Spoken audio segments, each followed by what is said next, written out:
Hukum itu dibuat, misalnya untuk melegalkan korupsi.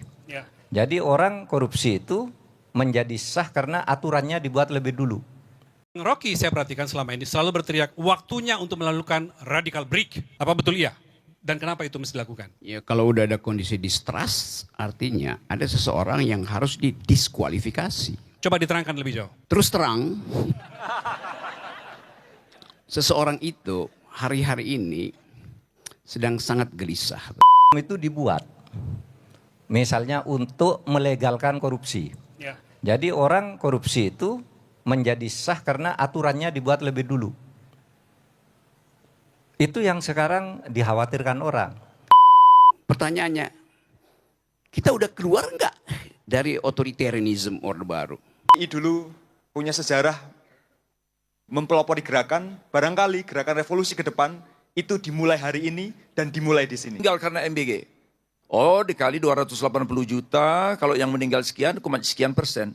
Distatistikkan hidup orang ini. Ini benar-benar bangsa ini nggak ngerti saya. Bilang tadi, oh orang desa itu nggak ngerti doral, dia nggak pernah dolar. Loh, Bung Prabowo. Yang membahayakan adalah ketika kita bicara lingkungan.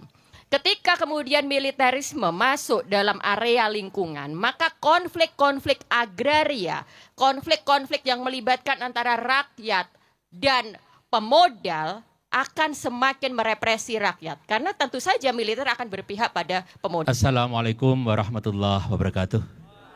Selamat petang, salam sejahtera untuk kita semua. Izinkan saya baca puisi yang baru selesai tadi. Dengan judul Republik Remblong. Katanya negeri ini sudah reformasi. Ibarat sebuah bus, nama trayek diperbaharui, nomor bus dicat ulang, slogan ditempel besar-besar di badan kendaraan. Tetapi bus itu tetap berjalan tertatih. Catnya memang baru, kursinya lebih empuk, ada pendingin udara, ada koneksi internet, ada aplikasi pengaduan bahkan. Tetapi remnya tetap blong dan setirnya selalu diperebutkan. Setiap 5 tahun kita diminta memilih sopir baru. Sopir lama turun sambil melambaikan tangan, lalu pindah kursi menjadi komisaris perusahaan transportasi. Sopir baru yang kadang kroni sopir lama, naik membawa slogan perubahan.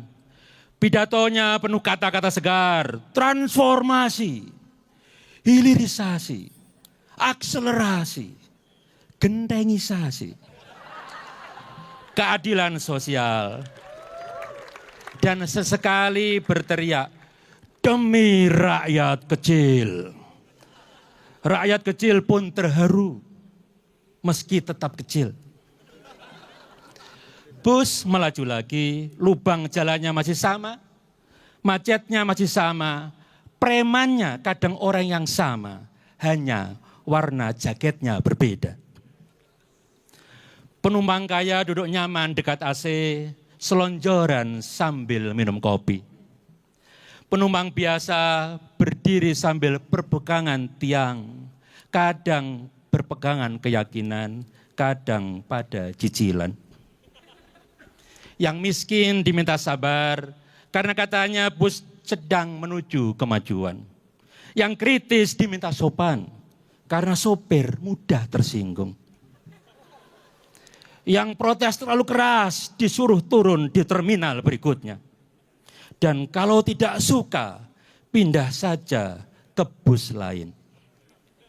Sementara itu para oligark duduk di kursi paling belakang, bermain kartu sambil tertawa terbahak-bahak. Mereka tidak selalu peduli siapa sopirnya, karena merekalah pemilik bus sebenarnya. Kadang mereka bertengkar di televisi, saling sindir, saling lapor, saling membuka dosa masa lalu. Tetapi setelah kamera mati, mereka makan malam bersama dan tertawa lepas seperti reuni para besti. Hukum di bus ini juga unik, seperti pintu putar hotel mewah. Terbuka otomatis untuk yang punya kuasa, tetapi macet untuk rakyat biasa. Copet recehan diproses cepat, maling ban serbus diproses hati-hati. Katanya, demi asas praduga tak bersalah, sambil lirik kiri kanan, menghitung kemungkinan kolaborasi. Kadang penumpang ingin turun, tetapi ongkos hidup terlalu mahal, dan halte alternatif belum tentu ada. Maka sebagian memilih tidur, sebagian pura-pura menikmati perjalanan, sebagian lagi menjadi tukang sorak agar bisa duduk dekat colokan listrik sumber kehidupan. Bus tua itu terus melaju mengangkut pidato, baliho, hasil survei dan janji yang didaur ulang setiap musim pemilu. Sialnya, para penumpang selalu tertipu. Tujuan bus tidak pernah benar-benar jelas, namun kernet selalu berteriak, "Tenang Ibu Bapak, bus ini sedang menuju masa depan." Sementara bau kopling terbakar semakin terasa di bawah kursi sopir. Yogyakarta, 19 Mei 2026, Fathul Wahid. Terima kasih. Wassalamualaikum warahmatullahi wabarakatuh. Tepuk tangan dulu dong, tepuk tangan buat Jogja. Bismillah, Assalamualaikum warahmatullahi wabarakatuh. Selamat malam Jogja, selamat malam mahasiswa UII, selamat malam mahasiswa Jogja. Selamat malam bagi Anda, dimanapun Anda berada yang menyaksikan Terus Terang Mahfud MD, episode khusus Ghost to Campus UII. Tepuk tangan buat UII. Happy sekali malam ini, Pak Mahfud tadi ngobrol-ngobrol di belakang, karena tadi 3 jam sebelum acara, hujan deras. Berdoa kita semua, ya Allah, segera hujannya berhenti. Padahal tadi pagi kita doanya semoga tidak hujan, tapi kan udah terlanjur hujan, segeralah hujan yang kenceng supaya nanti habis maghrib ini teriak. Tepuk tangan, ya ini rasa syukur kita. Bapak Ibu yang hadir pada malam ini, saya nyapa Bapak Ibu, karena selain mahasiswa, saya menyaksikan tokoh-tokoh penting yang juga hadir pada malam ini. Saya ingin mengucapkan terima kasih dan selamat datang kepada Gusti Prabu. Tepuk tangan buat Gusti Prabu. Lalu ada kawan-kawan dari Gajah Mada, Mas Ari Jito, Wakil Rektor Gajah Mada UGM. Matur nuwun Mas Ari. Dan ini yang sangat harus agak begini posisi saya mengenalkan supaya. Mas Butet Kartarajasa. Matur nuwun Mas Butet. Siapa lagi ya? Oh di sana ada Mas Amiruddin dari Komnas HAM, Mas Amir. Terima kasih sudah hadir.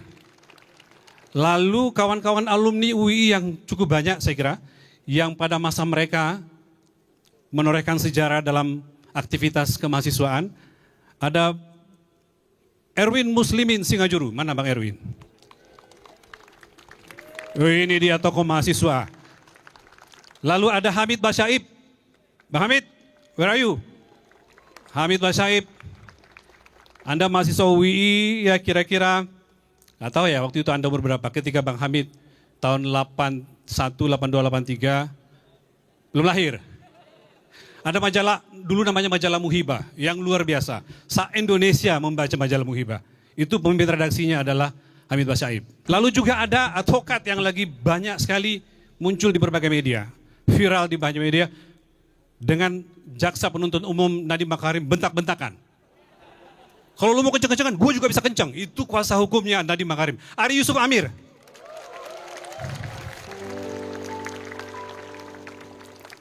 Teman-teman sekalian, kami hadir di sini, Pak Mahfud hadir di sini, karena kita merasa waktunya untuk datang ke Jogja. Tahun lalu kami ke Universitas Indonesia di Jakarta. kali ini di bulan Mei ini, bulan reformasi, kita berpikir bahwa mungkin kampus yang paling tepat kita datang adalah kampus yang memiliki catatan sejarah paling panjang dalam dunia pendidikan tinggi, yaitu kampus UII. Kenapa? Karena dalam bacaan saya, kampus ini dulu bernama STI, Sekolah Tinggi Islam, adalah kampus yang usianya lebih tua daripada Republik. Kalau kita menghitung usia Republik itu adalah 17 Agustus 1945, maka kampus ini lahirnya 1 bulan sebelumnya atau sekitar 40 hari sebelumnya. Ya, 4 Juli tahun 1945. 8 Juli ya? Bagus koreksinya. 8 Juli tahun 1945. Jadi kita ke sini bukan untuk kuliah bersama Pak Mahfud, tapi kita ke sini untuk mengukur ulang Republik, membaca ulang Republik di kampus tertua ini, UII. Nah, karena reformasi, maka saya mau tanya dulu ke teman-teman mahasiswa sebelum saya undang Pak Mahfud dan tokoh-tokoh lain, dan juga teman-teman yang hadir di sini nanti akan saya libatkan untuk berdialog bersama Pak Mahfud dan yang lain. Ada yang masih ingat 6 agenda reformasi tahun 98? Masih ingat? Siapa angkatan 98? Kalau saya nanya angkatan 80, tuh angkat tangan di sebelah sono. Angkatan 85, angkat tangan sebelah sono.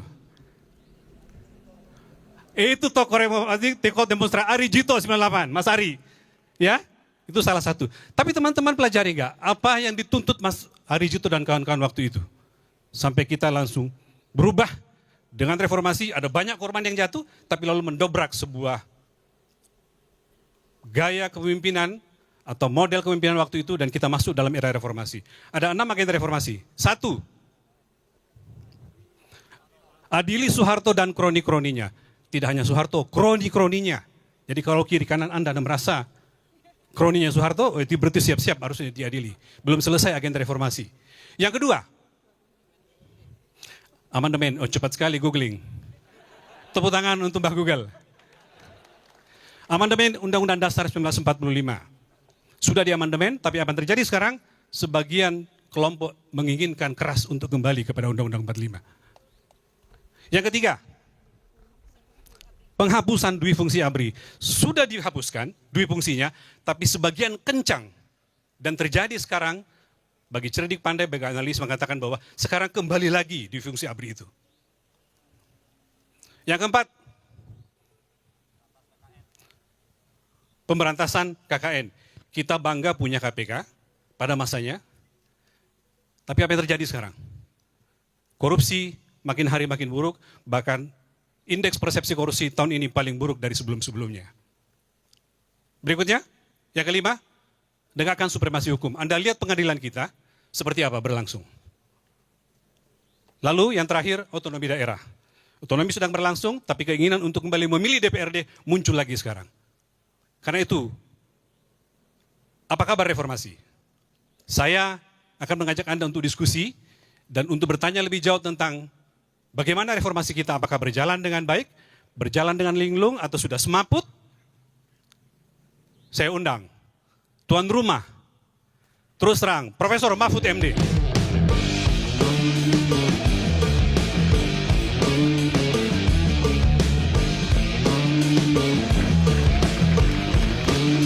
Pak Mahfud, apa kabar Jogja, Pak? Jogja baik. Ini buktinya nih, teman-teman pada datang, ada Pak Ari Jito, di sana ada Tio, yang dari Jakarta ada Rocky Gerung. Wow, tepuk tangan dulu. Dari Jakarta ada Isla Bahrawi, mana tadi Isla? Mana dia, mana dia? Isla Bahrawi. Isla Bahrawi. Ada Mbak Oki Mandasari. Oke. Jogja baik-baik saja. Pak Mahfud, kita ngobrol Oke. semangat reformasi. Saya tidak ingin mengajak teman-teman untuk satu persatu menilai tadi 6 agenda itu. Tetapi saya ingin kita memulai, saya menanya ke Pak Mahfud, bagaimana Pak Mahfud melihat kondisi bangsa saat ini dengan merefer pada semangat reformasi ketika itu. Pertanyaan saya, apa yang paling membuat Pak Mahfud gundah gulana terhadap nasib bangsa kita kalau kita melihat semangat reformasi? Perkembangan dunia hukum. Saya kira nanti yang lain-lain ada narasumber lain, tapi saya melihat inilah masa depan suatu negara itu sebenarnya akan ditentukan oleh penegakan atau oleh cara kita berhukum. Nah, menurut hasil penelitian yang tidak pernah berubah diumumkan oleh World Bank, kontribusi bidang hukum terhadap kemajuan satu bangsa itu 44%. Ya, lalu yang 34% itu sumber daya alam ya, SDA. Lalu sisanya lagi 23% itu yang lain-lain, kira-kira gitu. Tapi yang tertinggi itu hukum. Nah, saya melihat di Indonesia itu sekarang hukum menjadi masalah. Bahkan banyak orang yang sekarang sudah terang-terangan bilang, udahlah bubarkan aja tuh fakultas hukum di Indonesia. Hukum ini tidak pernah baik, apa gunanya ada fakultas hukum. Yang disalahkan malah fakultas hukum. Padahal yang merusak itu politiknya. Sehingga saya katakan ya, apa tidak Visipol aja yang dibubarkan. Kan yang ngurus aku. Tepuk tangan dulu dong, tepuk tangan dulu dong. Biar Pak Ari Udah Jito, mulai nih. biar Pak Ari Jito marah. Tapi begini, saudara, saya singkat saja. Jadi sekarang ini ada kekhawatiran tentang cara kita berhukum akhir-akhir ini di kampus-kampus, di fakultas hukum, itu sudah mulai dikaitkan dengan munculnya autocratic legalism. Autocratic legalism itu satu kudeta pelan-pelan terhadap demokrasi, tetapi melalui cara-cara hukum, cara membuat hukum. Jadi hukum itu dibuat, misalnya untuk melegalkan korupsi. Ya. Jadi orang korupsi itu menjadi sah karena aturannya dibuat lebih dulu. Itu yang sekarang dikhawatirkan orang. Kemudian gimana caranya? Kekuatan-kekuatan politik yang bisa membuat hukum bergabung di DPR, parpol-parpol dan sebagainya itu dikooptasi lebih dulu. Atau berkolusi dulu sama-sama lalu dibuat aturan-aturan. Aturan-aturan yang kemudian merusak hukum itu. Sehingga semua kesalahan itu lalu dikatakan ini aturannya sudah benar. Itulah yang disebut autocratic legalism oleh Kim Lin. Kim Lin Sepol di Chicago University itu menulis tentang gejala autocratic legalism. Ya. Sekarang ini di Indonesia rasanya orang sudah mendiskusikan di kampus-kampus kok sekarang di Indonesia terjadi autocratic legalism. Pembuatan aturannya direkayasa sedemikian rupa, kalau perlu sembunyi-sembunyi, buat aturan agar sesuatu yang salah itu ada aturannya sehingga nanti kalau terjadi tidak bisa dihukum. Ini wakil rakyat sudah buat nih bersama pemerintah. Nanti kalau tidak bisa buat aturan, itu aturan yang ada diubah, diam-diam. Kalau tidak bisa ngubah diam-diam, karena reaksi publik akan besar, diuji saja ke Mahkamah Konstitusi melalui judicial review. Sehingga semua hukum itu ikut ke dia. Saudara, ini bukan kata saya. Kata Kim Lin. Pada tulisannya tahun 2020. Tetapi pada tahun 1993, saya menulis disertasi di UGM, isinya sama dengan itu. Tapi saya tidak menggunakan istilah autocratic legalism, menggunakan istilah positivistik instrumentalistik. Di mana sesuatu yang tidak benar itu dijadikan hukum positif, hukum yang berlaku sebagai instrumen untuk membesarkan, membenarkan kekuasaan dan terjadilah KKN yang besar-besaran di Indonesia itu. Saya bukan yang pertama juga menemukan itu. Dulu tahun 1933 Muhammad Hatta itu sudah menulis, hati-hati dengan demokrasi. Kalau besok Indonesia merdeka, kata Hatta, kita milih demokrasi. Tapi hati-hati dengan demokrasi. Karena apa? Karena banyak pengalaman bangsa-bangsa itu demokrasi digunakan untuk membunuh demokrasi. Jadi membuat konfigurasi otoriter, tapi melalui proses-proses yang demokratis, benarlah formal. Dan itu kemudian terjadi ketika Hitler berkuasa. Dia ikut pemilu, dapat kursi sedikit, lalu bergabung dengan partai yang kecil, menjadi besar-besar semuanya, lalu diteror. Jadilah dia penjahat paling besar dengan menggunakan proses demokrasi, menggunakan proses konstitusi. Saudara, naudzubillah min dzalik, ini jangan sampai terjadi di Indonesia. Sayang kalau sampai ini terjadi. Itu aja, Pak Rizal. Tepuk tangan buat Pak Mahfud.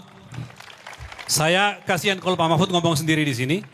Karena itu kita panggil Pak, teman-teman yang lain. Kita panggil 4 orang tokoh yang akan mendampingi Pak Mahfud dan berdiskusi dengan kita semua, dengan Anda semua. Kami persilakan, pertama, ini guru besar yang baru dikukuhkan tadi sebagai guru besar hukum hak asasi manusia. Profesor Dr. Suparman Marzuki.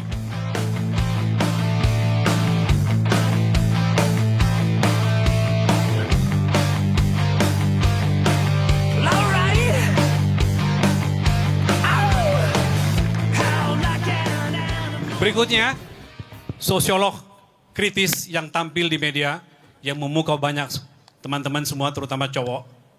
Saya persilakan Oki Madasari.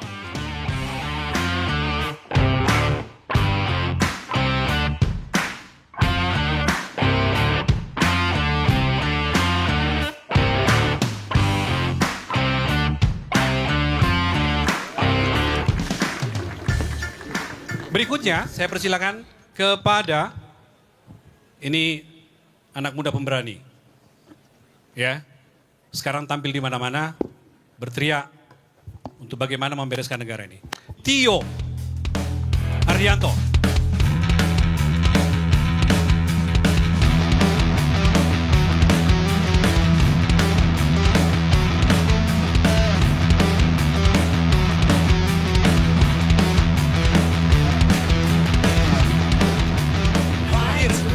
No Rocky, no party. Rocky Gerung.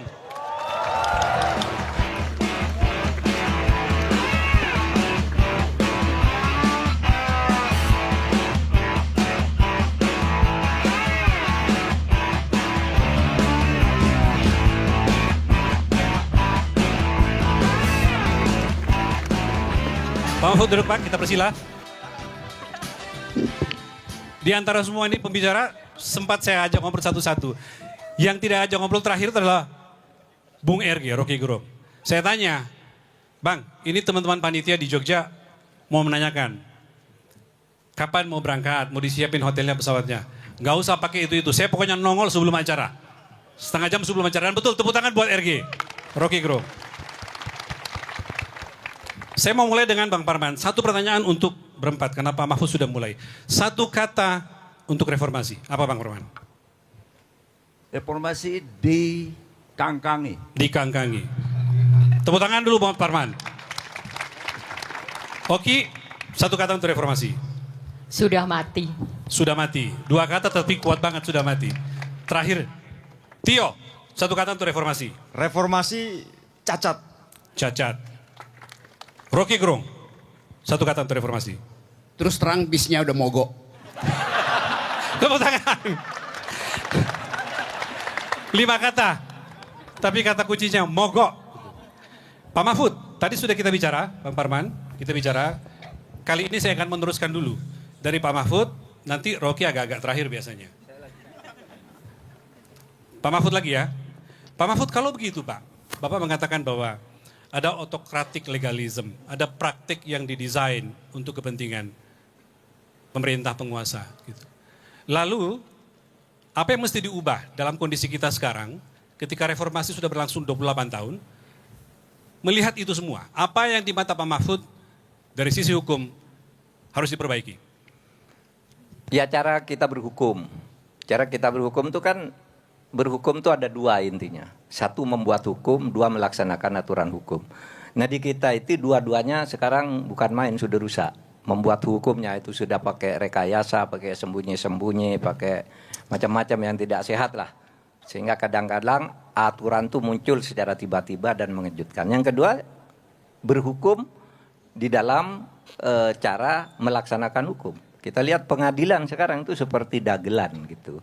Nah oleh sebab itu menurut saya yang begini ini, sekarang itu prosedur-prosedur normal itu sudah agak sulit. saya melihat kok pada kepemimpinan ya. Kepucuk pimpinan, menurut saya seorang yang menjadi pucuk pimpinan di negeri ini bisa melakukan apapun karena dia diberi kekuasaan apapun ya untuk menata negara ini dengan sebaik-baiknya gitu. Kalau kita biasa-biasa saja ya, besok ada pemilu diatur lagi begini, semua dibuat main-main gitu. Lalu dikatakan ini sudah suara rakyat karena sudah lewat DPR dan sebagainya. Sementara aspirasi yang sebenarnya dari masyarakat itu tidak terserap di dalam proses-proses kita berhukum. Sehingga terjadi masalah yang seperti kita rasakan sekarang ini. Saya sering mengatakan gini, proses bubarnya sebuah negara, proses jatuhnya sebuah pemerintahan itu biasanya berjalan di atas 4 disorientasi, distrust, disobedience, dan disintegrasi. Ketika suatu negara, pemerintahnya sudah tidak peduli dengan konstitusi dan dengan hukum, itu akan menimbulkan distrust, public distrust. Rakyat tidak percaya. Cobalah sekarang. Kalau saudara lihat si A, tokoh ngomong di televisi gitu, kita mual gitu. Apa sih ini? Nggak bisa dipercaya gitu. Lalu kalau sudah distrust itu dibiarkan terus-menerus akan terjadi disobedience, pembangkangan. Orang membangkang, kamu tidak bisa percaya, saya melawan kamu dan seterusnya. Kalau tidak bisa dengan fisik, dengan cara apa gitu. Kadang-kala orang melawan yang itu kalau dibiarkan menumpuk itu lalu meledak, bisa terjadi disintegrasi. Dan hati-hati kalau sudah disintegrasi itu sulit dikembalikan lagi. Padahal kita dulu menyatukannya itu susah payah dengan berdarah-darah gitu. Kalau disintegrasi sampai terjadi, ya hancur kita semua gitu. Padahal Indonesia ini kita rawat dengan sebaik-baiknya. Dan mari kita rawat Indonesia ini. Masih ada waktu untuk merawat, untuk menjaga anugerah Tuhan yang Maha Kuasa ini terhadap kita bangsa Indonesia. Itu Pak. Bang Parman, kita tidak ingin apa yang disampaikan Pak Mahfud itu terjadi, terutama dis yang terakhir, disintegrasi, disobedience. Kita melihat sekarang ini dengan berbagai kritik yang muncul.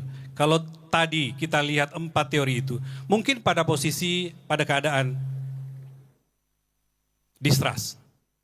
Pak Parman melihat itu dari kacamata hukum, apa yang menyebabkan muncul distrust itu? Apakah misalnya hukumnya berlangsung dengan model transaksi, atau hukum digunakan untuk kriminalisasi, atau apa kalau dari sudut pandang hukum? Semua yang dimukakan Pak Mahfud, yang dimukakan Rizal itu yang melahirkan distrust. Karena memang bangsa ini tampaknya tidak ingin membangun negara atas dasar kepercayaan. Hukum itu kalau ditegakkan, dia memang membuntut pasti mendatangkan ketertiban. Kan begitu filosofinya.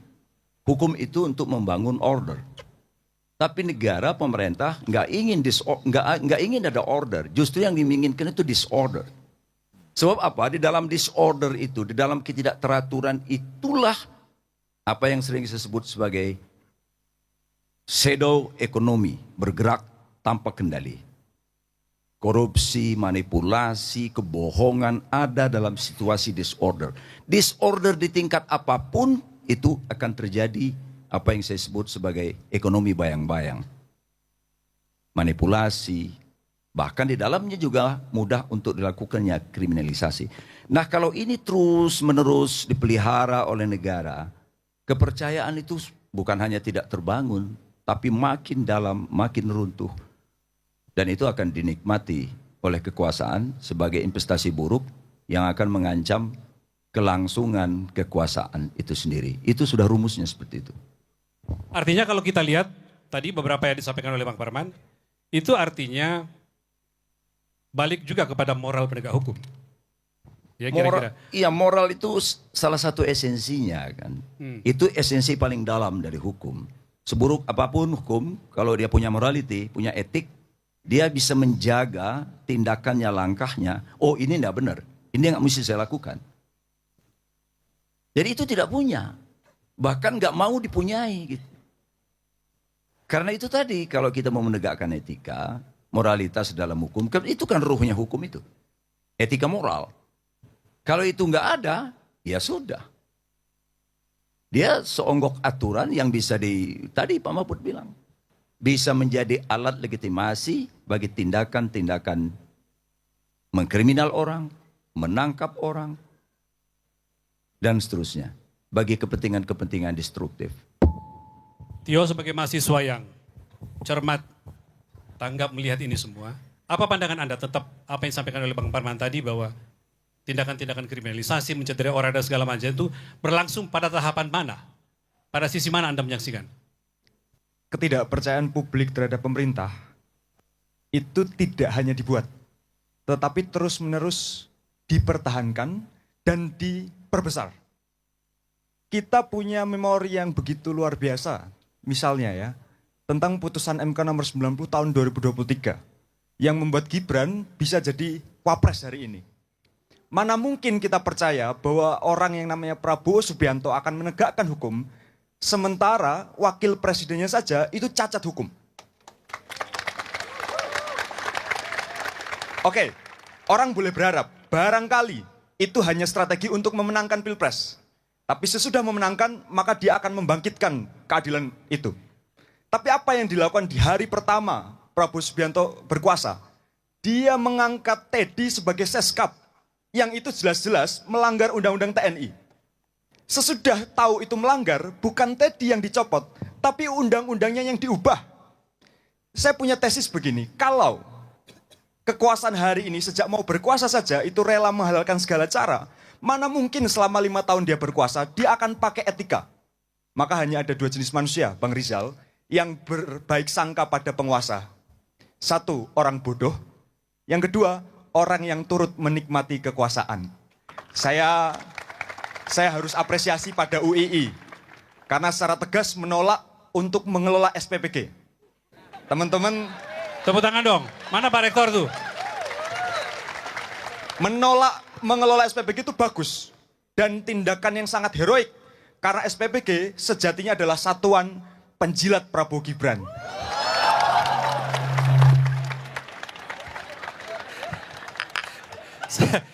Saya tidak tahu akan meneruskan kemana, makin hari makin tinggi tensinya nih. Saya ke Oki dulu deh. Oki, melihat kecenderungan yang disampaikan oleh 3 tadi pembicara awal. Apa kesimpulan Anda sampai sejauh ini melihat kondisi bangsa kita? Iya, tadi kan kembali ke pertanyaan awal tadi, reformasi bagaimana? Saya mengatakan sudah mati, karena saya percaya bahwa salah satu agenda utama reformasi adalah penegakan supremasi sipil. Sementara yang kita lihat sekarang adalah penegakan militerisme. Dan saya melihat ada setidaknya 5 area di mana militerisme sekarang sedang bekerja. Yang pertama, politik pemerintahan. Kita bisa lihat bagaimana ada, itu tadi sudah disebut contohnya, Seskap, dia itu seorang letkol, mayor sebelumnya mayor, udah diangkat sekarang pangkatnya, aktif. Ketika kita melihat Setkap Teddy yang mungkin begitu lembut, kita lupa bahwa Pak Setkap adalah seorang tentara aktif.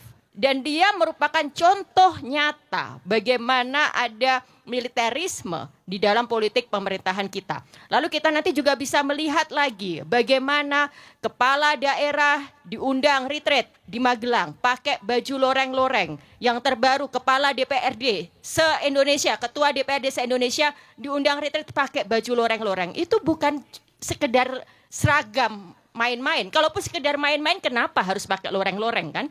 Ada bahasa yang mau dibangun di situ. Ada pendisiplinan dan penyeragaman cara berpikir dalam cara mengelola negara, dalam cara memerintah. Jadi semuanya mau diajari cara-cara militer. Lalu yang kedua, area ekonomi. Silahkan dicek berapa purnawirawan militer yang sekarang menempati posisi komisaris BUMN atau eksekutif BUMN. Kita bisa lihat juga bagaimana kemudian militer ikut bermain dalam sektor-sektor yang sekarang lagi dibangun, misalnya Kopdes. Nah itu, sektor-sektor yang strategis, termasuk nanti sektor-sektor ekonomi yang menghasilkan, itu militer masuk di situ. Sektor yang ketiga, area yang ketiga di mana militerisme bermain dan harus kita waspadai adalah lingkungan, dan pangan. Kita tahu bahwa militer sudah ikut menanam singkong, yang tumbuh jagung katanya kan. Lalu kita juga tahu bahwa militer kemudian masuk mengelola MBG, itu kan juga sektor pangan dikuasai. Nah, yang membahayakan adalah ketika kita bicara lingkungan. Ketika kemudian militerisme masuk dalam area lingkungan, maka konflik-konflik agraria, konflik-konflik yang melibatkan antara rakyat dan pemodal akan semakin merepresi rakyat. Karena tentu saja militer akan berpihak pada pemodal. Yang keempat, sektor yang sangat penting yang harus didengar oleh teman-teman sekarang di sini. Siapa yang mau ngelamar beasiswa LPDP? Siap-siap ya, nanti semua yang dapat beasiswa LPDP akan dilatih baris berbaris oleh tentara, akan dilatih untuk menulis paper oleh tentara, akan dilatih untuk berpikir, bersikap oleh tentara. Dan itu didukung langsung oleh Kementerian Pendidikan Tinggi. Jadi itu adalah bentuk nyata militerisme di sektor pendidikan. Belum kalau kita lihat secara luas bagaimana visi presiden kita terhadap pendidikan. Pak Prabowo itu mengutamakan bentuk-bentuk pendidikan yang sifatnya SMA Taruna Nusantara style. Maka yang dibangun adalah sekolah rakyat, sekolah Garuda. Nah, kita bisa lihat bagaimana model pendidikan asrama itu. Bagaimana pola pendisiplinan, bagaimana pola edukasi yang dilakukan. Nah, itu adalah bentuk militerisme di sektor pendidikan yang nantinya akan membentuk anak-anak muda kita berpikir militer. Yang terakhir, sektor kebudayaan, teman-teman. Jadi ketika kita lihat sekarang sejarah ditulis ulang, lalu mantan Presiden Soeharto yang seharusnya diadili malah jadi pahlawan. Itu adalah bentuk militerisme di sektor kebudayaan. Belum nanti narasi dalam sejarah itu sendiri termasuk penghapusan soal fakta pemerkosaan terhadap perempuan di seputar Mei 98. Begitu Mas, jadi kenapa saya percaya bahwa reformasi sudah mati. Tepuk tangan dulu buat Oki Mandasari. Rocky Gerung terus berteriak tentang dungu dan melawan kedunguan.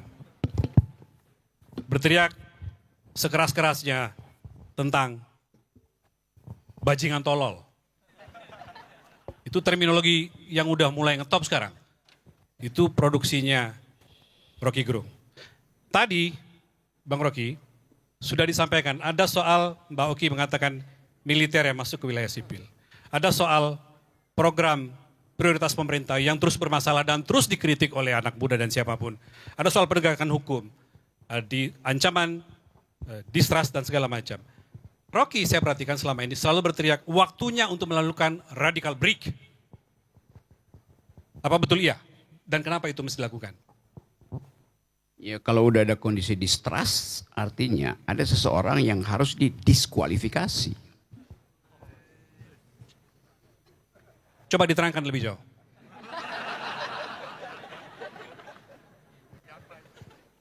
Terus terang, seseorang itu hari-hari ini sedang sangat gelisah. Dan kita tunggu akibat dari kegelisahan dia secara psikologis. Seorang yang gelisah artinya dia memikirkan sesuatu yang tidak mungkin dia atasi. Secara psikologis begitu. Kalau risiko bisa dihitung. Economic of risk itu bisa dihitung kan. Tapi kalau uncertainties bagaimana hitungnya? Dan kita sekarang ada di dalam kondisi uncertainties. Bukan sekedar karena volatilitas rupiah. Yang volatile itu rupiah bukan dolar ya. Jadi kondisi ini mengingatkan kita pada situasi di 98. Ketika psikologi yang sama dihadapi oleh Soeharto. Lalu diambil keputusan step down. Lalu kita tepuk tangan. Padahal tepuk tangan kita itulah yang merusak arah gerakan mahasiswa pada waktu itu. Bertahun-tahun saya bolak-balik Jakarta, Bandung, bahkan saya nongkrong cari kosan di samping Wirogunan karena saya lagi bikin playdoy anak-anak yang ditangkap karena jual buku Pramudia Ananatur. Jadi kita ingat sebelum reformasi, ideologi masih ada revolusi. Di otak kita itu begitu. Pada waktu itu. Tiba-tiba kata yang muncul reformasi. Kata yang lebih lembek dari revolusi itu. Revolusi artinya perubahan kimia, perubahan kualitatif total. Reformasi itu perubahan fisika. Perubahan ciri-cirinya aja tuh. Jadi kita gagal mempertahankan genealogi dari gerakan ini sebetulnya. Bahkan terakhir kata reformasi itu dianggap terlalu berbahaya. Lalu ada partai pakai istilah restorasi. Bukan lagi reformasi, apalagi revolution. Jadi ide itu ada di kita terus. Anda nyanyi tentang darah juang, tentang ibu segala macam itu. Dasarnya adalah energi untuk melakukan revolution pada 98. Lalu pertanyaannya, kita udah keluar enggak dari otoritarianisme Orde Baru? Kan kita mengalami transisi demokrasi yang diterangkan panjang lebar dalam teori-teori semester 1 FISIP, teori transisi demokrasi. Kalau kita pakai teori itu, transisi artinya ada yang keluar dari untuk masuk ke. Itu namanya transisi kan? Keluar dari untuk masuk ke. Itu namanya transisi. Yang terjadi sekarang kita baru keluar dari. Dan belum berani masuk ke. Kita keluar dari rumah otoritarianisme, Orde Baru. Tidak berani masuk ke rumah demokrasi. Karena di depan kita lalu lalang tentara. Lalu lalang parcok. Kan itu gambarannya kan begitu tuh. Jadi kita baru keluar dari rumah Orde Baru. Belum masuk ke rumah demokrasi. That's the logics. Apa jembatan dari rumah Orde Baru nyebrang ke rumah demokrasi? Ya revolusi. Tapi kata itu kita cegat di otak kita sehingga mulut kita tidak mengucapkan. Karena dianggap revolusi itu adalah kiri. Padahal negeri ini didirikan oleh mereka yang berpikir kiri. Siapa yang nggak berpikir kiri di awal kemerdekaan? Cokroaminoto, Sultan Syahrir, Muhammad Hatta, Nasir bahkan Soekarno. Kan semua pemikir kiri. Lalu kenapa kita takut? Do speak left politics. Yang berani ngomong itu cuman Pak Rektor tadi. Itu pun dia mesti poles dalam bentuk puisi. Supaya nggak kena delik. Padahal kita sekarang mengalami gejala creeping militarism. Tadi saya baca berita. Pak Syafri, Jenderal Syafri bicara. Di mana depan DPR apa di mana. Kehadiran tentara yang 600 batalion itu sudah menurunkan tingkat kejahatan begal 50%. Secara fakta mungkin iya. Tapi bukankah urusan Kamtipmas itu urusan polisi? Ngapain tentara ngurusin begal? Kan ada ketakutan di masyarakat. Jadi produksi ketakutan menghasilkan implikasinya ada tentara mesti ada di setiap gang. Bukan begal. Saya akan merasa aman kalau di kampung ini setiap sudut 20 meter ada tentara di situ. Benar rasa aman. Tapi itu rasa aman palsu karena saya justru khawatir ada apa, kenapa saya dijaga itu. Rasa aman itu timbul dari persahabatan mereka yang mampu menghidupkan deliberatif demokrasi. Logiknya begitu. Jadi, oke tadi betul. Ada yang merangkak, ada yang ada creeping militarism. Merangkak diam-diam. dia hanya bisa dihentikan oleh masyarakat sipil melalui doktrin the supremacy of civilian value. Yang supreme dalam demokrasi bukan orang sipil, tapi nilai sipil. Di dalam nilai sipil, tentara harus ikut nilai sipil itu. Kecuali ada perang, maka kita kasih legitimasi untuk pegang senjata. Tanpa itu, tanpa ada perang, tentara nggak ada legitimasi. Karena dia alat pertahanan negara, bukan alat kamtibmas. Kita mau hasilkan kembali demokrasi itu. Jadi, untuk menghentikan tadi Pak Mahfud tahu apa aja kasus itu. Tentang hukum. Hukum itu sekarang, orang baca hukum itu, sebenarnya nggak ada fakultas hukum di sini. Yang ada fakultas undang-undang. Anda cuma diajar baca undang-undang. Anda tidak pernah belajar hukum kan? Anda membaca black letter of law, namanya undang-undang. Tulisan hitamnya tuh. Hukum harus dibaca. Di antara black letter itu, baris pertama dan baris kedua ada spasi putih. Itu yang namanya hukum. Yang mesti ditafsirkan.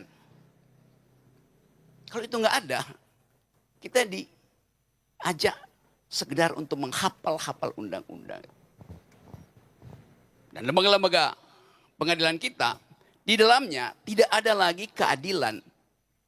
Yang ada di situ adalah under table transaction. Jadi peradilan kita berubah menjadi black market of justice. Pasar gelap keadilan. Pasal ada harganya, koma ada harganya tuh. Jadi kita balik pada ide tadi, kita ingin kembalikan energi aura reformasi yang pertama kali didalilkan oleh mahasiswa, didalilkan oleh masyarakat sipil, didalilkan oleh NU, didalilkan oleh Muhammadiyah. Tapi sekarang kita nggak lihat ada persekutuan akal sehat di antara bahkan lembaga keagamaan. Lembaga-lembaga keagamaan kita yang besar-besar kan Muhammadiyah dan NU tidak lagi mengasuh teologi karena mereka sibuk mengasuh geologi tambang. Kan yang terjadi itu. Jadi memang ada pelemahan masyarakat sipil. Jadi alasan pertama adalah kuatkan kembali forum-forum semacam ini. Bahwa akan diincar, akan diinteli segala macam, nggak ada soal. Tetapi diucapkan supaya bis yang mogok itu bisa didorong kembali oleh pikiran itu. Supaya supirnya itu tahu bahwa dia diminta untuk menghasilkan dan membela dan bahkan memproduksi di argumentative society. Kita semua ini hidup di dalam kondisi tanpa argumen.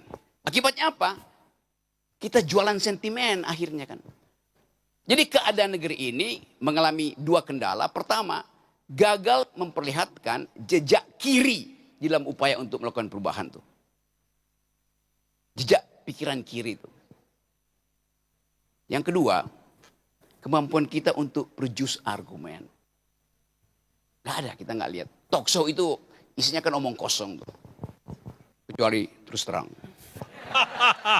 Tepuk tangan buat Rocky dong. Jadi balik lagi pada itu adalah urusan kita bersama. Kita mau perkuat masyarakat sipil ini. Supaya kita bisa pada akhirnya kalau diajak diskusi oleh supir bis itu, kita nggak mau diskusi, kita mau berunding. Makasih. Teman-teman mahasiswa, kita masih akan lanjut. Ya, jadi Bang Parman, Mbak Oki, Pak Mahfud, Tio masih akan bicara. Tapi sebelum itu saya pengen ngajak teman-teman juga untuk bertanya. Ya, apa yang Anda ingin tanggapi, Anda bantah atau Anda sampaikan persetujuan atas apa yang disampaikan oleh 5 tokoh yang ada di sini. Saya persilakan mahasiswa dulu deh. Anda mahasiswa ya? Oke, silakan mic-nya. Nanti masih kita buka dialognya. Tapi saya minta Anda mahasiswa dulu supaya tidak melulu dari sini yang bicara. Silakan, kenalkan diri dulu ya Mas ya, supaya teman-teman yang lain bisa menyaksikan siapa Anda. Sebelumnya, perkenalkan nama saya Prastio, saya mahasiswa Fakultas Hukum Universitas Islam Indonesia. Saya ingin menanyakan, tadi kan dijelaskan bahwa negara kita sedang mogok atau republik sedang dol. Nah, di dalam bukunya Tan Malaka, kalau nggak salah berjudul Menuju Republik Indonesia. Nah, itu dijelaskan di highlight-nya adalah tiap-tiap pergerakan itu hal yang paling penting adalah kesadaran. Nah, saya ingin langsung menanyakan kepada Bung Rocky sebagai pengamat politik. Sebenarnya kalau kita lihat dalam internal dalam pemerintah, kesadaran apa Bung Rocky pemerintah bisa seroboh itu? Yang kedua, kesadaran apa yang bisa kita lakukan sebagai mahasiswa yang di era sekarang, era miskomunikasi, misinformasi dan lain sebagainya. Mungkin itu, Bung. 2 pertanyaan ya. Oke, Rocky yang kedua bisa juga dijawab nanti oleh Tio yang buat mahasiswa. Silakan, Rocky. Ini semua akhirnya mengutip Tan Malaka tuh.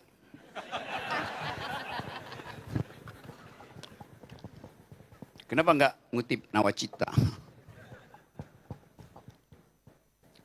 Satu waktu, mungkin 10 tahun lalu, saya nyebrang dari Kamboja ke Vietnam. Ikutin sungai Mekong itu, masuk ke gorong-gorong Vietcong. Lalu saya cari cara supaya tiba di Vietnam Utara. Saya tiba di Mausoleum Ho Chi Minh.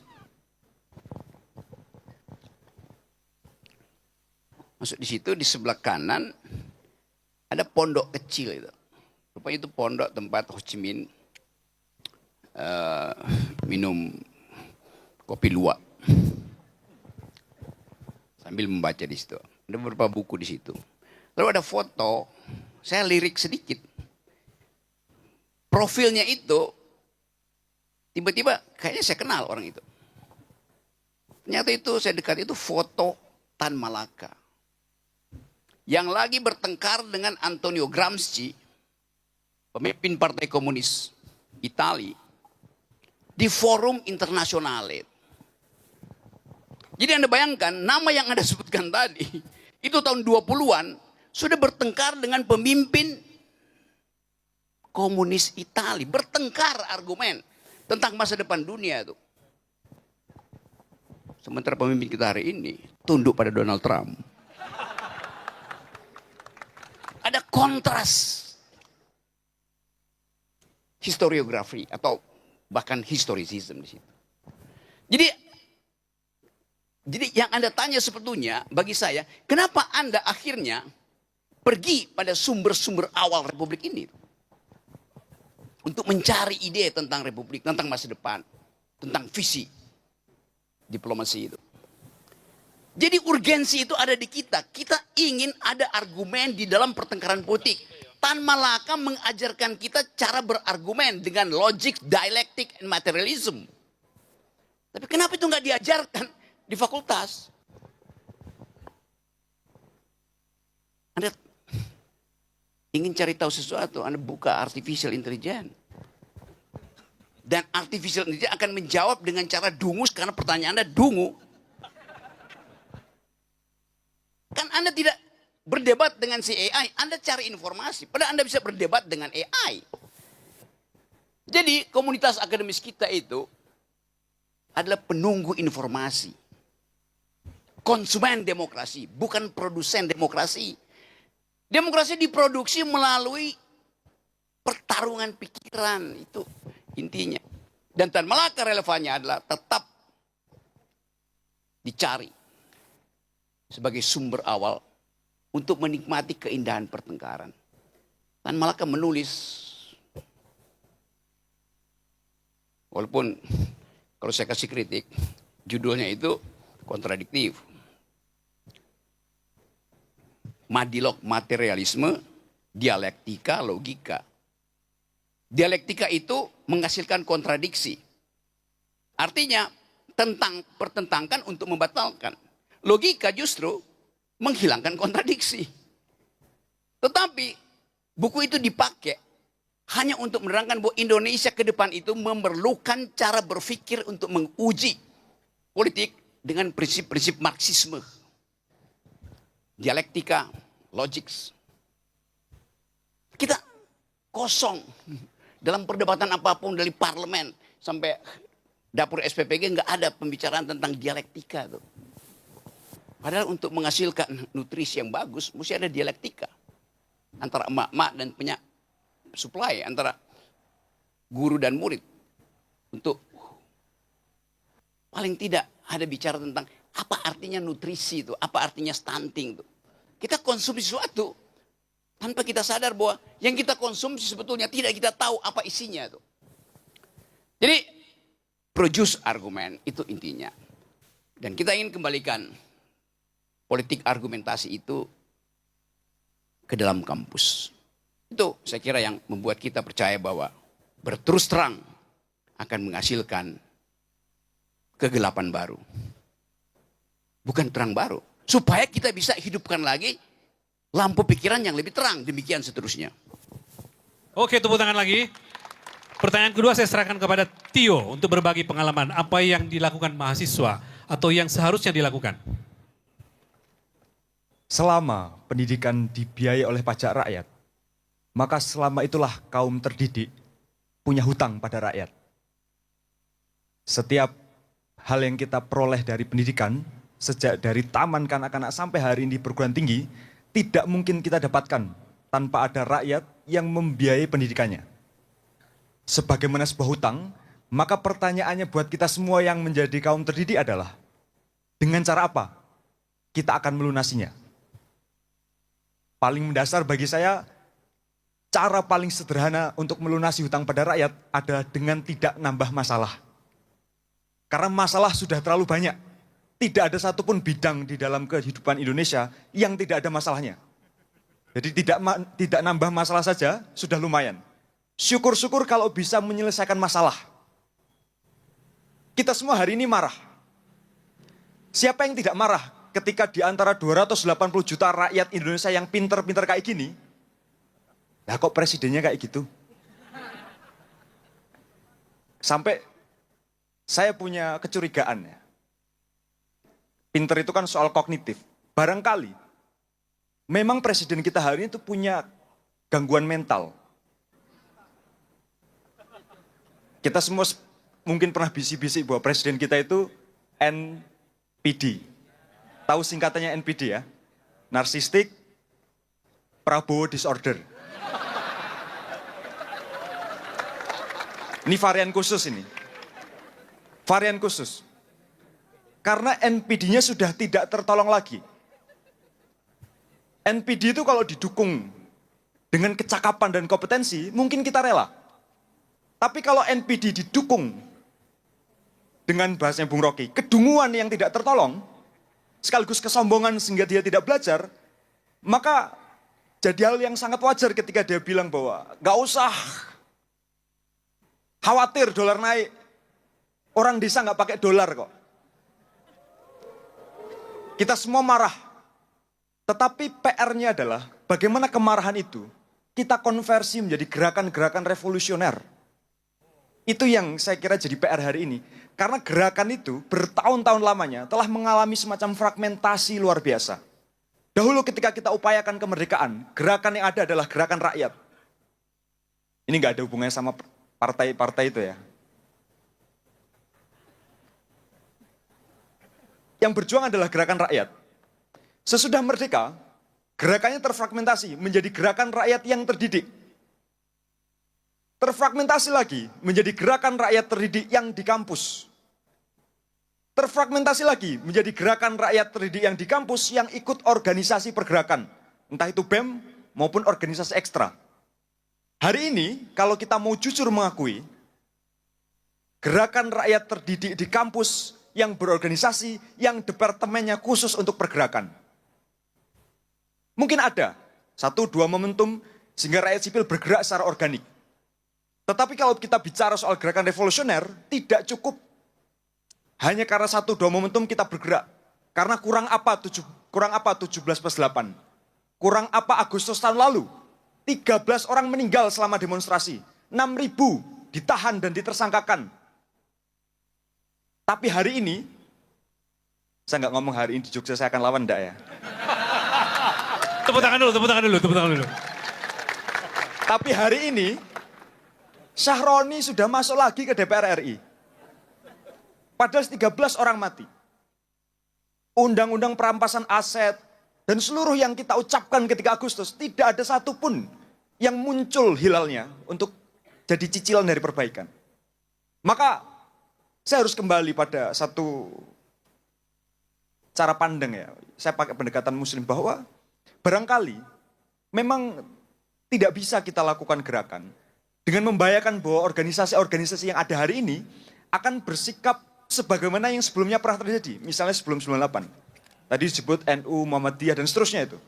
Barangkali memang tidak demikian cara kerja revolusi ke depan. Cara kerja revolusi ke depan adalah memastikan bahwa setiap orang itu berperan secara revolusioner. Allah sendiri mengajarkan pada kita, setiap kita sholat jamaah, bahwa kalau ada soft kosong, isilah itu. Maka mari kita temukan sebagai mahasiswa, kira-kira soft kosong mana yang bisa kita temu. Sayangnya, di dalam gerakan mahasiswa, tidak sedikit yang lebih senang nyenggol soft yang sudah terisi untuk ngisi soft itu. Jadi jangan heran kalau ada pemilihan-pemilihan ketua tertentu, pimpinan organisasi tertentu, itu rebutannya bukan main. Dan ini adalah kenyataan yang harus sama-sama kita akui secara terus terang. Bahwa gerakan kita punya PR. Dan barangkali cara untuk menuntaskan PR itu adalah dengan kita semua untuk mengisi soft kosongnya. Insya Allah, saya yakin kalau UII dulu punya sejarah mempelopori gerakan, barangkali gerakan revolusi ke depan itu dimulai hari ini dan dimulai di sini. Tepuk tangan buat Tio. Kata Pak Mahfud provokatif, gak apa-apa Pak. Sekali-sekali kita begini. Garang di tengah, tidak kalah garang di sini. Saya mau pindah ke ujung sana, Bang Parman. Tadi teman-teman, bagi Anda yang beruntung menyaksikan pidato pengukuhan guru besar di gedung sana, saya perhatikan ada 600 orang lebih yang hadir, terkesima dengan teriakan Bang Parman dalam pidato itu. Nadanya tenang, tapi isinya luar biasa. Ketika Bang Parman berpidato dengan judul Melawan Amnesia Struktural, menggugat impunitas dalam rahim reformasi. Kita tersadar bahwa ada banyak persoalan HAM yang sampai sekarang tidak kunjung diselesaikan oleh negeri ini. Bang Parman, saya menangkap Anda marah dengan menyampaikan itu meskipun tonnya kalem, tertata. Apa yang ingin Anda sampaikan pada negara ini tentang persoalan HAM yang sampai sekarang tidak kunjung diselesaikan? Ya, saya mau menyampaikan apa yang menjadi harapan masyarakat, harapan korban, harapan hukum, harapan masyarakat internasional, bahwa negara ini harus mengambil tanggung jawab atas pelanggaran-pelanggaran kemanusiaan yang terjadi di masa lalu. Kita tidak bisa hidup terus melangkah ke depan dengan meninggalkan hutang kemanusiaan yang begini berat. Kita jangan memanipulasi sejarah, jangan menggelapkan masa lalu dengan berbagai macam cara yang mereka lakukan. Karena itu, tugas masyarakat sipil sekarang ini adalah tidak boleh berhenti bersuara. Kita mesti terus riuh. Masyarakat sipil, kampus, NGO, pers, kita harus terus riuh. Dan menyampaikan ini ke berbagai forum, di berbagai tempat. Sebagaimana yang dilakukan oleh ibu-ibu yang terus berpayung hitam di depan istana sejak 98 sampai sekarang. Dan kita terus dipertahankan. Dan ada sejarah penting di Argentina itu, gerakan ibu-ibu yang luar biasa itu bisa mendorong mahkamah Argentina untuk menggelar pengadilan terhadap tentara dan polisi yang melakukan penyiksaan, pembunuhan, penghilangan secara paksa. Konsistensi gerakan ibu-ibu. Jadi jangan pernah menganggap enteng gerakan-gerakan kecil sekalipun dilakukan oleh ibu-ibu. Jadi jangan mengira 98 sampai sekarang dan istana tetap tidur nyenyak melihat itu. kita tidak akan pernah tahu apa yang bakal terjadi. Kan ini kan menjadi akumulasi dari kegelisahan, akumulasi dari kebencian, akumulasi dari ketidakpercayaan. Bakal terus menumpuk. Ini kan soal bom waktu. Karena apa? Karena pemerintah sekarang ini tidak hanya melakukan tindakan nyata melanggar. Yang disebut dalam konsep itu sebagai crime by commission. Melakukan tindakan menangkap, menahan, dan seterusnya lagi lebih kejam. Tetapi juga diam. Membiarkan apa yang terjadi. Ini yang disebut sebagai crime by omission. Dua tindakan kejahatan kemanusiaan dilakukan sekaligus pada saat yang bersamaan. Kalau pada zaman Pak Harto lebih banyak crime by commission. Tapi sekarang ini dua-duanya dilakukan. Crime by commission dilakukan, crime by omission dilakukan. Diam saja, nggak bertindak negara ini. Gitu. Bolehkah di negara ini melanggar konstitusi? Nggak usah ragu-ragu menjawabnya. Iya. Tidak melaksanakan perintah konstitusi itu melanggar. Udah banyak. BOT. Dan silakan disambung aja oleh mahasiswa. Daftarnya ya. Jadi saya ingin menyuarakan kegelisahan ini kepada bangsa ini. Bertanggung jawablah. Agar kita hidup melangkah ke depan itu dengan dasar moral yang enggak memalukan. Kita kan enggak boleh mewariskan dosa-dosa masa lalu ini kepada generasi yang akan datang. Dengan terus menutupi peristiwa masa lalu dengan berbagai macam cara. Fadli John kabarnya menulis sejarah. Gitu ya kabarnya kan? Dan kabarnya, saya juga belum baca, mungkin Bung Ruki udah baca itu sejarah yang dibikin oleh Fadli John. Kabarnya dia mulai memoles peristiwa terutama perkosaan 98 yang dia anggap itu tidak pernah terjadi. Padahal fakta terungkap hasil penyelidikan Komnas HAM ada. Dan sayangnya pemerintah selalu bilang, oh jumlahnya kan sekian. Satu orang diperkosa, kalau kita punya komitmen kemanusiaan, itu sama dengan kejahatan kepada seluruh umat manusia. Pandangan ini yang nggak pernah dibangun di Indonesia ini. Selalu dikuantifikasi. Berapa yang meninggal karena MBG? Oh dikali 280 juta, kalau yang meninggal sekian, sekian persen. Distatistikkan hidup orang ini. Ini benar-benar bangsa ini nggak ngerti saya. Nggak punya empati, nggak punya satu kalkulasi kemanusiaan yang pantas untuk diomongin gitu loh, untuk disampaikan. Sama hal seperti Tio bilang tadi, oh orang desa itu nggak ngerti dolar, dia nggak pernah dolar. Loh, Bung Prabowo, transport di desa itu naik, harga cabai naik, harga telur naik, untuk pijet aja naik sekarang ini. Karena ini nggak bisa 30.000 lagi. Orang-orang desa itu sudah susah untuk pijat. Kalau keselio kakinya datang ke tukang pijat bilang, oh itu dulu 30.000. Setelah tanggal sekian, sekarang 50. Nggak ada cara berpikir semacam ini. Jadi harfiah, oh orang desa kan nggak pakai dolar. Jangankan dolar, orang desa rupiah aja jangan-jangan nggak punya. Dolar lagi dipersoalkan. Saya kira itu. Tepuk tangan Suparman Marzuki. Tentang penyelesaian HAM berat masa lalu. Seingat saya ketika Pak Mahfud menjadi Menko Polhukam, ada upaya penuntasan waktu itu disebut sebagai penyelesaian non-yudisial Pak Mahfud. Ya. Saya pengen Pak Mahfud share kepada teman-teman di sini, apa yang dilakukan sejauh ini tentang itu. Dan dari sisi hukum penyelesaiannya seperti yang dituntut oleh Bang Parman, bagaimana ke depan kira-kira pemerintah sekarang meneruskan itu? Mengapa kita melakukan atau pemerintah waktu itu melakukan upaya penyelesaian non yudisial, tidak lewat pengadilan? Pertama begini, tadi saya mendengar pidatonya Pak Suparman, itu pemerintah selalu berlindung di balik positivisme hukum. Jadi untuk menyelesaikan kasus pelanggaran HAM itu selalu dibuat aturan-aturan atau berlindung di bawah aturan-aturan resmi bahwa ini tidak bisa, dari hukum acara tidak bisa, dari sudut pembuktian tidak bisa, dan sebagainya. Sehingga kasus penyelesaian pelanggaran HAM berat di masa lalu itu selalu bolak-balik antara Kejaksaan Agung dan Komnas HAM. Komnas HAM sudah mengatakan ini harus masuk pengadilan, Jaksa Agung bilang tidak bisa. Terus bolak-balik dilempar ke DPR, DPR-nya juga buang badan.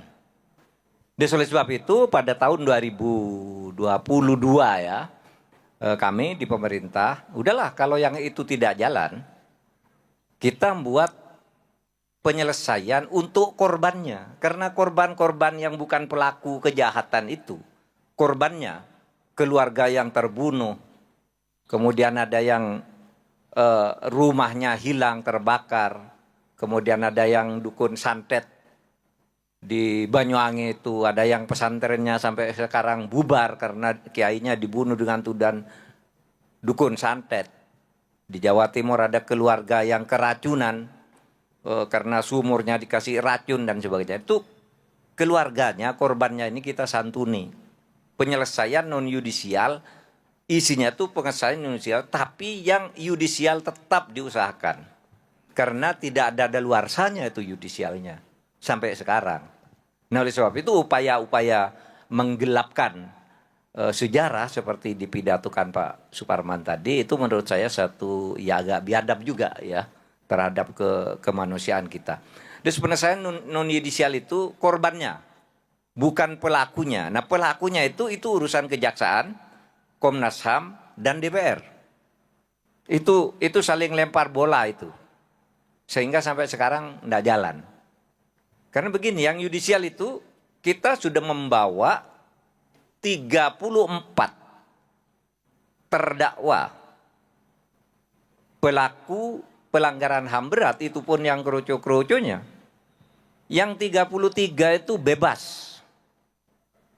Karena dari sudut positifisme tadi, buktinya tidak bisa ditemukan lagi. Pelaku aslinya tidak ada, saksi-saksinya tidak ada. Gitu. Sehingga bebas semua. Dan tidak ada yang bisa menentukan. Karena kalau hukum acara itu kalau orang dibunuh, itu kan harus jelas dibunuh dengan apa. Jam berapa terjadinya, otopsi pelakunya siapa. Yang memerintahkan siapa dan bagaimana perintah itu kalau pelanggaran HAM berat.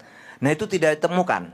Sehingga semuanya bebas. Ada satu yang dihukum, Guterres namanya. Guterres jatuh hukuman sampai tingkat kasasi, tetapi kemudian di tingkat PK dibebaskan.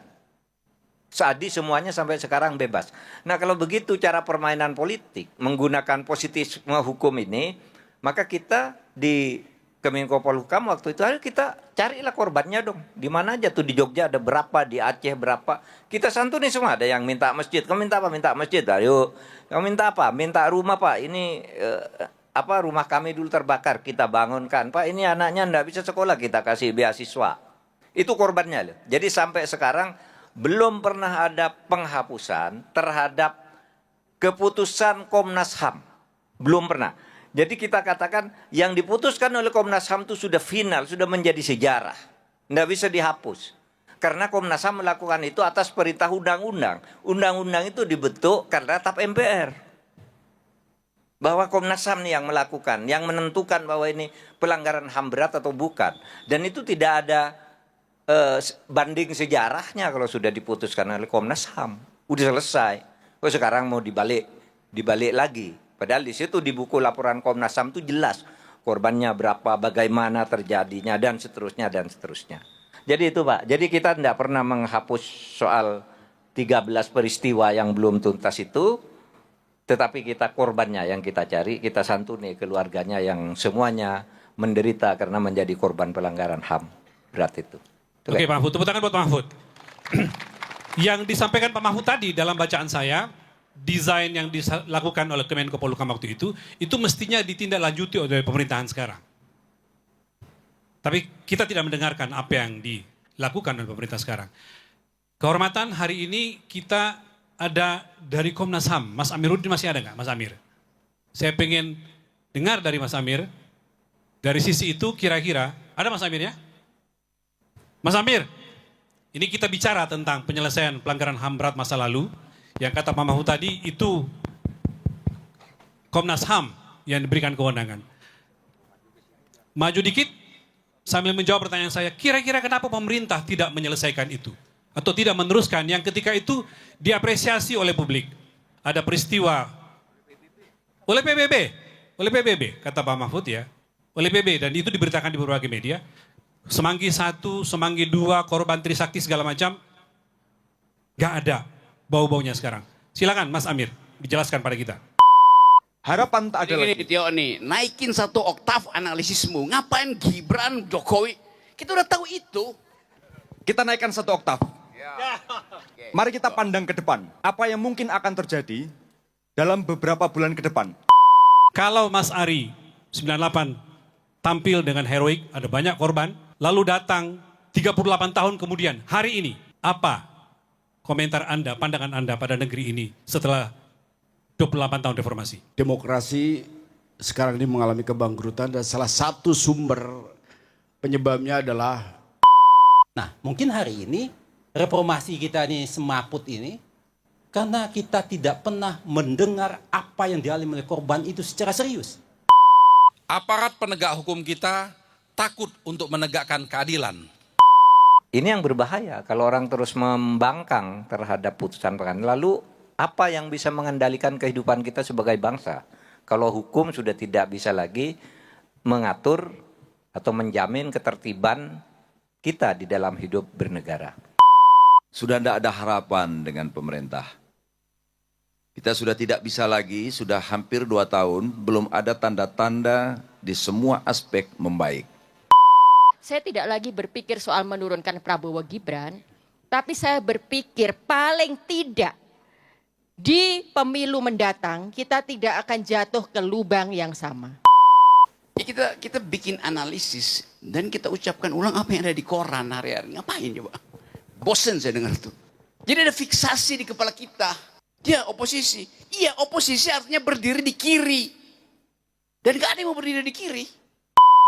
Jika para pemimpin tidak malu-malu merampok dengan kedok pemberian gizi dan membangun koperasi, maka sesungguhnya para pemimpin sedang menyiapkan diri di gulung zaman dan mengonggok di dalam bui.